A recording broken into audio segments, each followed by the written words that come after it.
Resistance versus impedance 2 ohms నుండి measure చేస్తాం. Both restrict flow of current. మరి రెండింటి మధ్య ఉన్న డిఫరెన్స్ ఏంటి? ఈ రెండింటి మధ్య ఉన్న డిఫరెన్స్ మనం అర్థం చేసుకోవాలంటే 2 points అయితే మైండ్లో పెట్టుకోవాలి. ఫస్ట్ది ఏంటంటే where the energy goes, and second point ఏంటంటే whether the frequency matters or not. First resistance ఏంటో చూద్దాం. Resistance is straightforward electrical friction. అంటే సింపుల్గా అర్థం అవ్వాలంటే resistor opposes the flow of electrons. Where does the energy goes అంటే it is permanently lost as heat. Does frequency matters అంటే no. Does the frequency matters అంటే no.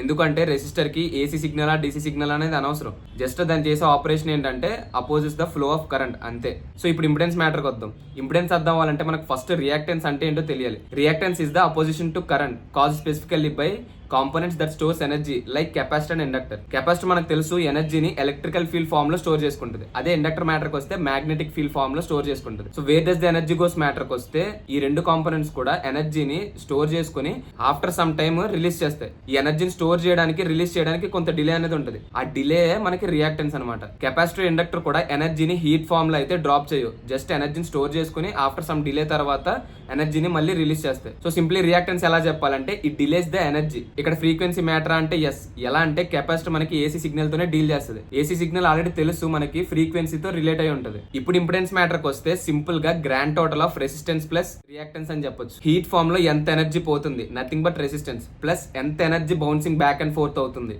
Because of capacitor and inductor. ఈ రెండింటిని some చేస్తే మనకి impedance అనేది వస్తుంది. అంతా ఓకే, కానీ మరి రెసిస్టెన్స్ ఎప్పుడు క్యాలిక్యులేట్ చేయాలి, ఇంపిడెన్స్ ఎప్పుడు క్యాలిక్యులేట్ చేయాలి అంటే సింపుల్ గా it depends on in which form you are giving power supply to the circuit. అంటే ఏసీ సిగ్నల్ ఫార్మ్ లో పవర్ ఇస్తున్నావా, డీసీ సిగ్నల్ ఫార్మ్ లో పవర్ ఇస్తున్నావా అన్నదే మ్యాటర్. ఏసీ సిగ్నల్ ఫార్మ్ లో ఇస్తే ఇంపిడెన్స్ క్యాలిక్యులేట్ చేయి, డీసీ సిగ్నల్ ఫార్మ్ లో ఇస్తే రెసిస్టెన్స్ క్యాలిక్యులేట్ చేయి. సింపుల్ అంతే. సో రెసిస్టెన్స్ కి ఇంపిడెన్స్ కి డిఫరెన్స్ అదనమాట. ఇంకుంటా మరి బై. ప్రాసెసర్ లోపల కంట్రోలర్ ఉంటుందా లేదా కంట్రోలర్ లోపల ప్రాసెసర్ ఉంటుందా?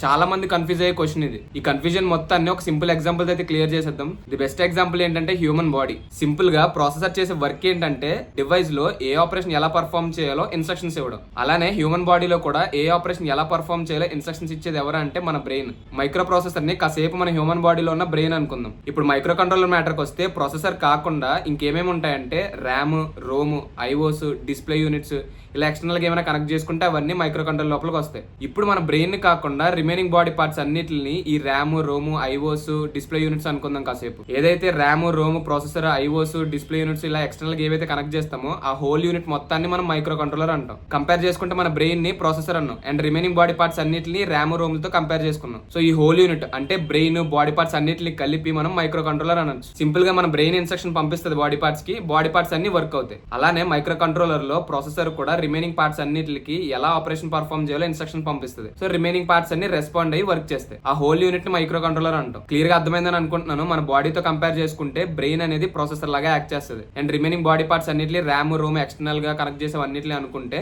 ఈ హోల్ యూనిట్ మొత్తాన్ని హ్యూమన్ బాడీని మైక్రో కంట్రోలర్ అనొచ్చు. సో నిన్న అడిగిన క్వశ్చన్ ఆన్సర్ ఏంటంటే ప్రాసెసర్ లోపల కంట్రోలర్ ఉండదు, మైక్రో కంట్రోలర్ లోపల ప్రాసెసర్ ఉంటుంది. ఎలా అయితే హ్యూమన్ బాడీలో బ్రెయిన్ లోపల ఉందో. ఇంకొంటా మరి బై.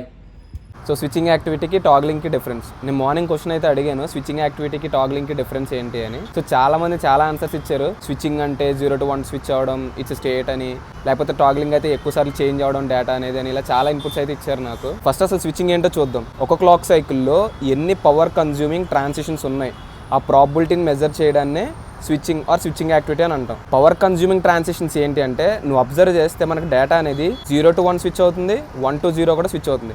కానీ 2 కేసెస్లో కూడా ఎప్పుడు పవర్ అనేది కన్జ్యూమ్ అవుతుంది అన్నది పాయింట్. అంటే మనకి డేటా అనేది 0 నుంచి 1 స్విచ్ అవుతున్నప్పుడు మాత్రమే లోడ్ కెపాసిటర్ CL అనేది పవర్ సప్లై నుంచి పవర్ తీసుకుని ఛార్జ్ అవుతుంది. సో అప్పుడు మాత్రమే మనం దీన్ని స్విచ్చింగ్ కింద కన్సిడర్ చేస్తాం. అదే కనుక నువ్వు 1 to 0 కనుక చూసుకుంటే పవర్ కన్జ్యూమింగ్ అనేది ఏమి ఉండదు.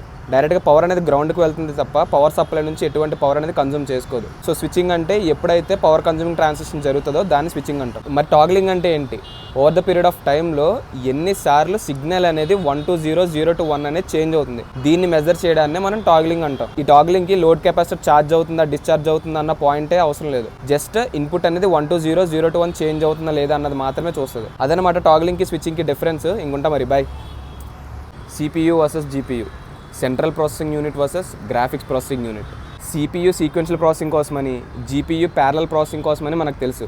కానీ ఏ టైంలో CPU యూజ్ చేయాలి, ఏ టైంలో జీపీయూ యూజ్ చేయాలి. సీక్వెన్షియల్ ప్రాసెసింగ్ అంటే completing a task one after other as fast as possible. అదే ప్యారలల్ ప్రాసెసింగ్ మ్యాటర్కి వస్తే completing multiple tasks at a time. When you need CPU అనే పాయింట్కి వస్తే booting up a operating system, running and Excel macro, ఇలాంటి high logical టాస్క్ని complete చేయడానికి మనం సిపియూ యూజ్ చేస్తాం. ఎందుకంటే ఈ టైప్ ఆఫ్ టాస్క్ని కంప్లీట్ చేయడానికి ఎక్కువ లాజికల్ థింకింగ్ అవసరం మనకి, అందుకే సిపియూని వాడతాం. వెన్ యూ నీడ్ జీపీయూ ఈ పాయింట్కి వస్తే ఎప్పుడైతే నీకు ఒక సింపుల్ మ్యాథ్ ఉండి దాన్నే మల్టిపుల్ టైమ్స్ పర్ఫామ్ చేయాల్సి ఉంటే అది కూడా హై డేటా టాస్క్ అయితే మనం జీపీని యూజ్ చేస్తాం. ఫర్ ఎగ్జాంపుల్ మనం 4K వీడియో కనుక చూసుకుంటే ఒక సింగిల్ సెకండ్లో నెంబర్ ఆఫ్ టైమ్స్ పిక్సెల్ అనేది చేంజ్ అవుతూ ఉండాలి. ఆ పిక్సెల్ ఎలా చేంజ్ అవుతుందంటే ఒక సింపుల్ మ్యాథ్ క్యాలిక్యులేషన్ వల్ల మారుతుంది. సో మనకి స్క్రీన్ మీద ఒక పిక్సెల్ అయితే ఉండదు, నెంబర్ ఆఫ్ పిక్సెల్స్ ఉంటాయి. సో ఆ నెంబర్ ఆఫ్ పిక్సెల్కి క్యాలిక్యులేషన్ అనేది సింపుల్ మ్యాథ్లోనే అయిపోద్ది. అది కూడా మనకి ప్యారలల్గా అవ్వాలి. సో ఈ టైప్ ఆఫ్ టాస్క్ని పర్ఫామ్ చేసేటప్పుడు మనం జీపీయూని యూజ్ చేస్తాం. ఎందుకంటే స్క్రీన్ మొత్తం ఉన్న పిక్సెల్స్ని స్ప్లిట్ సెకండ్లో ఒకేసారి ప్యారలల్గా చేంజ్ చేయాలి. జీపీయూ అనేది మనకి హై డేటాని హ్యాండిల్ చేసుకుని మనకి రిజల్ట్ అనేది ఫాస్ట్గా ఇస్తుంది. ఒక సింపుల్ పాయింట్లో చెప్పాలంటే సిపియూ హ్యాండిల్స్ లాజికల్ కాంప్లెక్సిటీ, అది కూడా మనకి రిజల్ట్స్ అన్ప్రెడిక్టబుల్గా ఉంటాయి. అండ్ జీపీయూ మ్యాటర్కి వస్తే GPU handles data complexity, results మనకి ప్రెడిక్టబుల్గానే ఉంటాయి. ఇంకుంటా మరి బాయ్.